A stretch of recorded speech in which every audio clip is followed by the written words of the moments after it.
ওকে ভ্যানে পাঠাই। আমি খুব বল পাই, আমি কালকেও বলে দিছি যে আমি আর ভ্যানে দিব না, তুমি প্রতিদিন ওকে রিস্কায় নিয়ে যাবা, রিস্কায় করে নিয়ে আসবা। আমি ক্লান্ত স্যার, 10 বছর বয়স থেকে স্যার অবহেলা পেতে পেতে পেতে পেতে স্যার আমি আর নিতে পারতেছি না স্যার। আল্লাহ আমার ভাগ্যে দিচ্ছে, আমি কি করবো স্যার? কি করবো?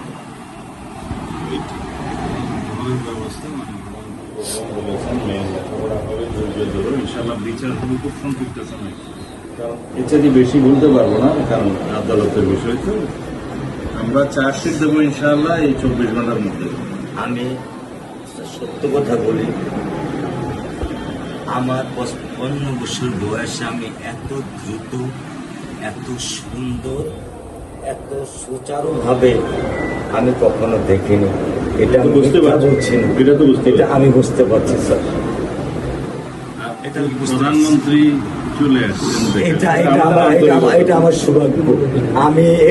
আমি সত্যিকার ভাবে স্যার আমি বলি, আমি এটা স্যার প্রত্যাশা করিনি যে আপনার মতো মানুষ আমার এই 10,000 টাকার একটা প্ল্যানে স্যার আপনি পা রাখবেন। কিন্তু এই বিশ্বাস ছিল যে আপনি 8-10 জন না, যে মানুষ ট্রাফিক সিগন্যালে দাঁড়িয়ে থাকে, নিয়ম মেনে চলে, সে মানুষকে বুঝতে স্যার আমার এইটুকু বয়সে স্যার যথেষ্ট স্যার।